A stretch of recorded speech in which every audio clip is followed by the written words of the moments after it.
Hi, Janeites. If you're listening, please follow and subscribe. It really helps to grow the podcast and for me to bring you more episodes.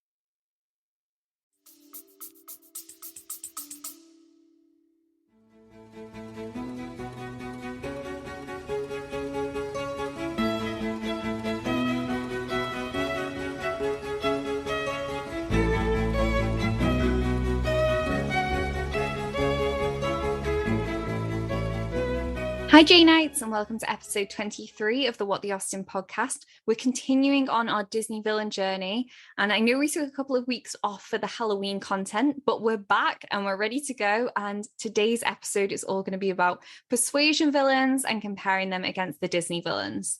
First character I have on the list for persuasion is Sir Walter Elliot. I'll let you go first. Well, who have you got for this one? I have several. So do you want me to go through all of them, or do you want me to just go through one and you go through one? Do you have several? I have several. You go through all of yours, yeah, and then I'll do all of mine. Okay, sounds good.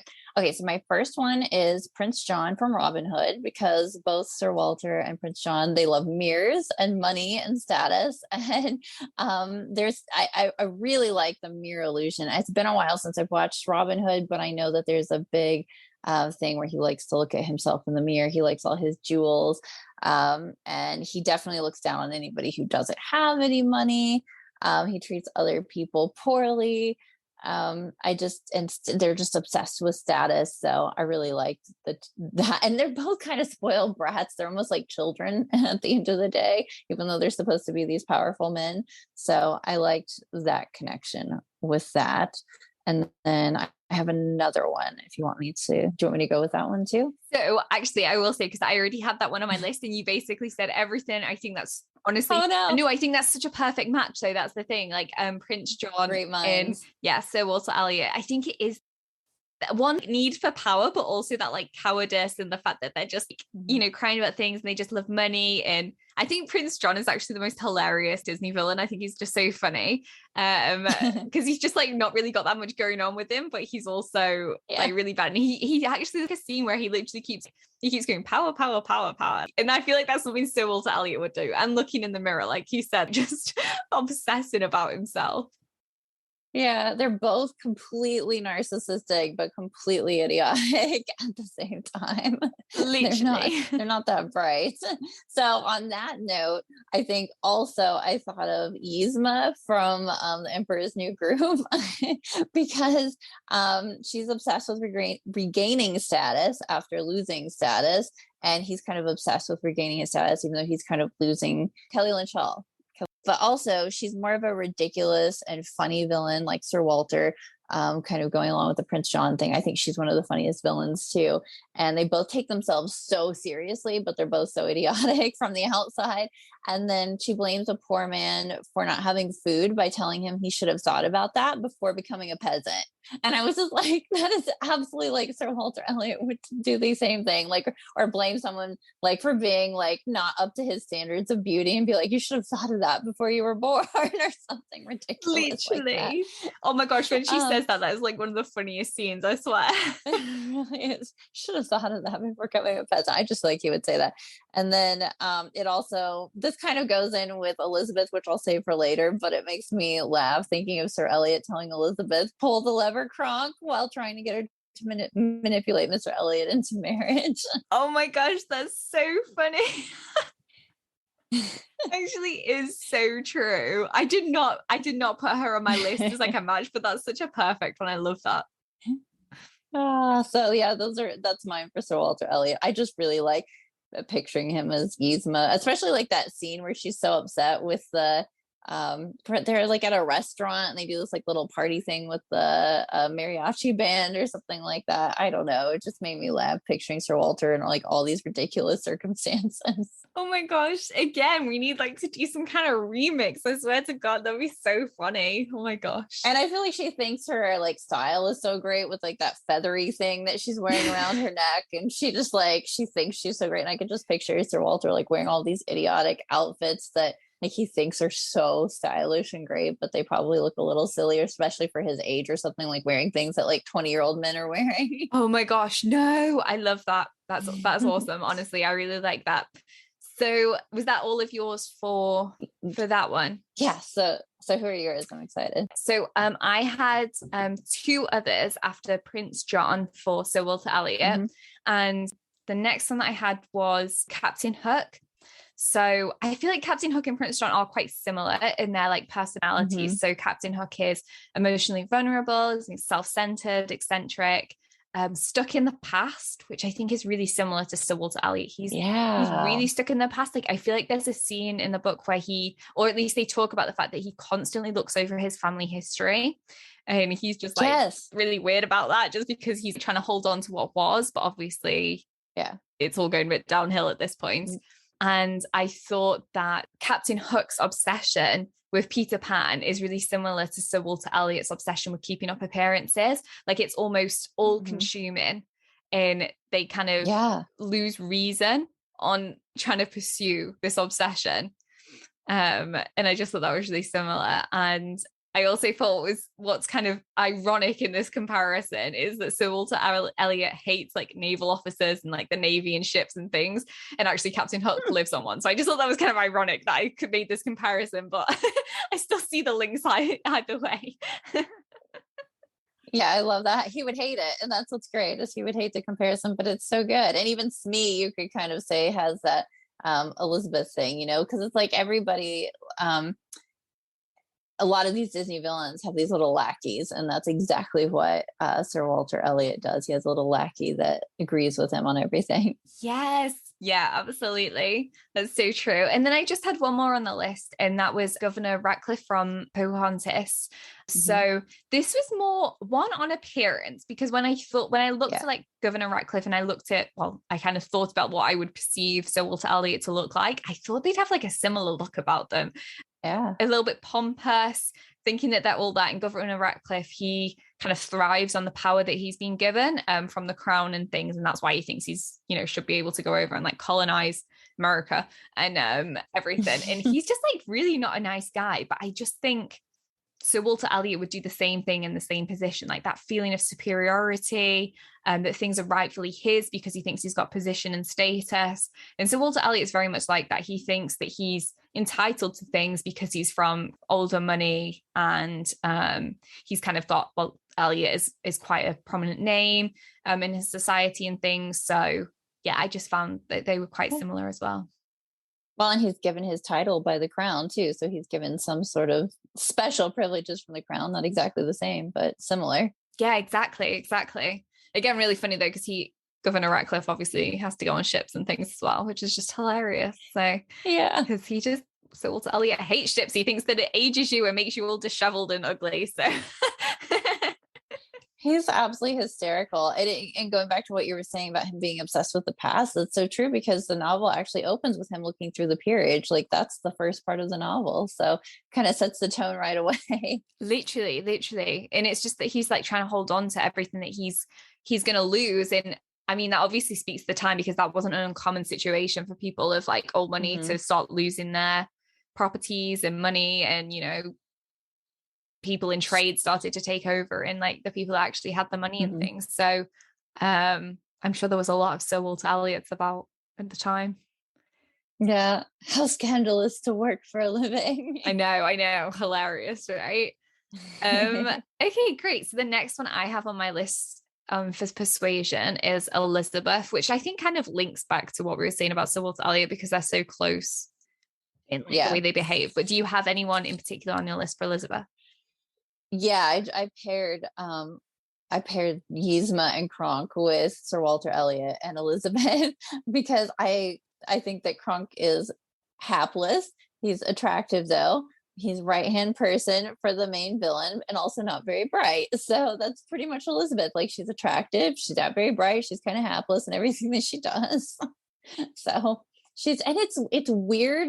Like, they have a creepy relationship. Like, I don't think there's anything like weird or incestuous going on like with Sir Walter Elliot and Elizabeth or anything like that, but they still have a weird relationship in the fact that she kind of plays that societal role of being like the right hand woman to Sir Walter Elliot and kind of like Lady Elliot basically. So I think that's kind of interesting too, because Kronk and Yzma have like a thing, and even though like I don't want to like gross anyone out because I don't think there's anything going on there with Persuasion, but I still feel like it's a similar kind of like stooge and like higher up kind of person relationship.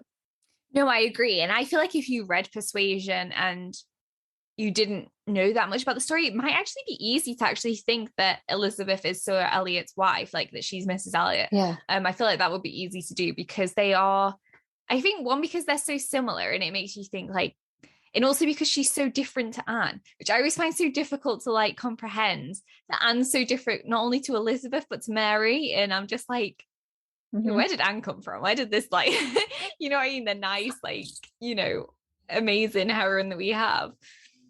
I feel like she had more of Lady Russell's influence. That's kind of what I get from it. And the other two were not really that interested in anything that Lady Russell had to say. So I kind of think of her as almost like Lady Russell's adopted daughter, because I think they have a little bit in common. And it's kind of in that Lady Russell has the controlling mother kind of relationship to Anne. And so Anne kind of develops that personality that you would think of with someone who would have a controlling mother, because she's docile, she's sweet, she's like listens to what other people say, that kind of thing. That's how I rationalize her personality difference. I love that. No, that's really good. I like that. Did you have anyone else on for Elizabeth, or do you want me to say a couple of mine? No, just Kronk, because it made me laugh. Yeah, that's absolutely hilarious. Pull the leather. Oh my goodness. Yeah, I feel like Elizabeth's quite hard because I feel like we don't get to know her enough. Yeah. But kind of linking how she is with Sir Walter Elliot, I put Iago. I think that's how you say his name. The parrot. That's great. Yeah, I love that. So the Iago, if you don't know, is the basically the parrot that I believe is a parrot.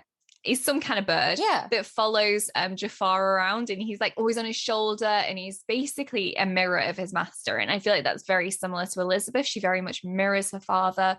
They have like the same thoughts on things, and she pretty much like loses like her own personality, but she's also got this like she's very impatient, and will just like say just like, you know, nasty comments, and like talks about Anne behind her back, that kind of thing. So I thought it's very similar to Iago. He's a little bit like that. He's just like a little bit, I don't know, just a bit mean.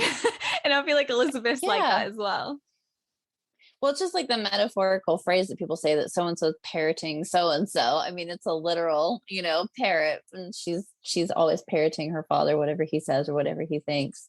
Yeah, absolutely. I love it. Yeah, 100%. And she's snarky.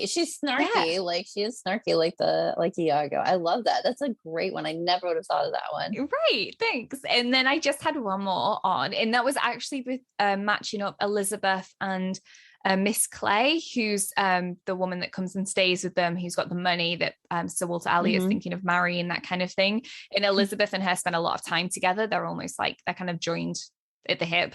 And I thought that's really similar to the way that like the wicked stepsisters in Cinderella, and they kind of have that same kind of vibe.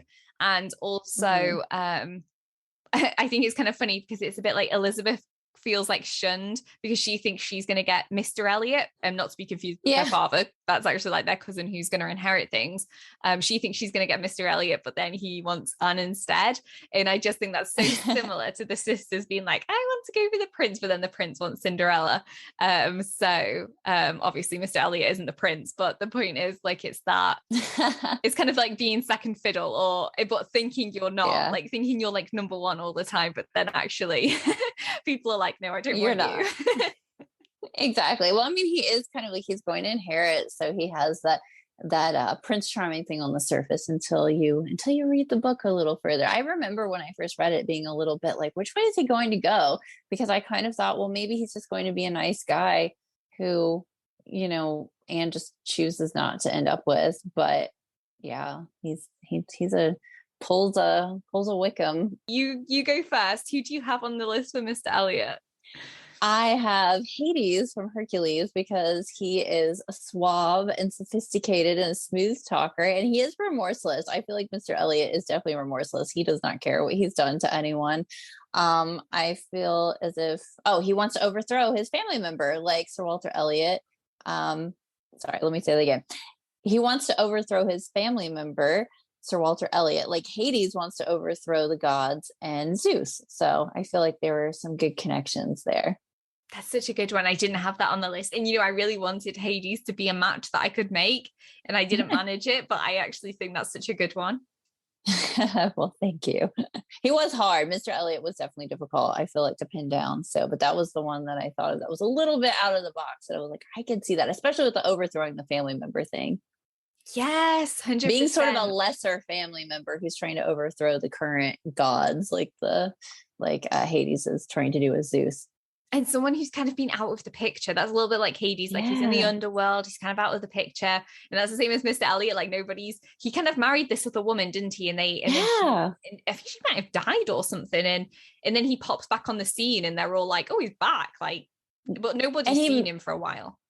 He married that woman for her money. And I think, he had some sort of scheme with that Mrs. Smith or something, with trying to go to law school or something like that. So in a way there's all these metaphorical things. It's a metaphorical underworld, even though it isn't the real underworld. Yeah, I think it's been a while since I reread Persuasion, but it's definitely something to do. I think it maybe even be like Miss Smith's like fiance, or like the person she's engaged to, or something like that. And like he does like some sort of weird scam with like him to try and steal some money or something. Yeah, absolutely. And that's how she's like, he's a bad guy. I think he scammed some money to go to some sort of law school. Like, I may be wrong because it's been a while since I've read it too, but I know there's something with law school, and there's something with a scam with Mrs. Smith with trying to get money. And she also knows about the scam that he's trying to pull, where he like marries Anne, but then also has Elizabeth. Oh no, Mrs. Clay is his mistress. And yeah, Miss Smith she knows what's going on, okay, in the town. She's like, I feel like she says it's like her servant or a maid tells her or something, and she's like, maids know everything. Yeah, exactly. Is it Miss Smith? It is Miss Smith. I was calling her Mrs. Smith. She didn't actually get married, did she? Oh, maybe it is Mrs. Smith. Maybe her partner died. I don't know. I think her partner died. Remember. Like the partner that like knew about Mr. Elliot's true nature. I think he died because she's a widow, I'm pretty sure. And then Sir Walter Elliot's like, why are you going to visit some uncle with the second name Smith? And he's like, makes a big deal out of it because he's a bit of a weirdo. Sorry, I diverge. What was your next one for Mr. Elliot, if you have any? I don't have another one. That was my main one for him. He was hard to pin down. Yeah, he's a tough one. He's a tough one. I feel like we don't know enough about him, I think, is the main thing. So the people that I had on was Judge Frollo was my first one, and that's just because he tries to make Esmeralda his like mistress, and obviously Mr. Elliot has this whole plan of like having a mistress and things, and kind of this like lack of respect for women, in the sense that he's just like, I'm gonna have Anne as a wife, I'm gonna have a mistress as well, and he just like does his own thing and doesn't even like think about this stuff. The next one I had on the list, like I just have like small comments, but I have a few for him, was Scar. And that was very similar to your ideas about Hades, that lack of loyalty to family, hiding away until the right moment. And the fact that he's like, he probably pretty happily like kill off Sir Walter Elliot if he like had a chance to. And I feel like, he has this like constant pursuit of money, which I don't think you can see with Scott, because obviously he's like a lion and doesn't need money, but I feel like you can see that with Dr. Facilier. So I thought that was like another link, like that constant pursuit of money, and you're kind of working in the shadows. And I feel like I've got like a load of like little comments, and I just think he makes up a villain when you add all of these little nuancy things together. It's just as if he doesn't have the opportunity in the novel to actually like make his villainous schemes come about, if that makes sense. And I feel like it all just goes back to, again, Anne not really being interested in him. I think she's flattered by the fact that that he thinks that she's attractive, but that's about it. And so I think that it kind of just takes his power away, because there's no real threat, because we're not ever really that concerned that Anne's going to fall for him. Yeah, I agree. 100%. Yeah. Okay. Everybody on the list for Persuasion, I believe. Do you have any other comments you want to make, or anyone else? No, that is it. We hope you've enjoyed this, and here's a sneak peek of what is yet to come. This is actually the final installment of the Disney Villain Times Austen Villain Journey. In this episode, we are going to be covering Northanger Abbey. Had Frollo, because I think that there's a little bit of a sinister gothic thing. Thought Honest John and Gideon together is so like Isabella and John. I just love the way Austen does this. I mean, she shows that a real person might be more scary than like a gothic villain character. Also had that same one. I love it. Oh my gosh. So good. That is like one of my favorite ones that you've done so far. Head over to my Instagram at What the Austen for all the updates, and for all of Anne's info that will be in the bio. So go ahead and check all of her content out. Her YouTube stuff is great, and also on Instagram as well. So I will see you in the next episode.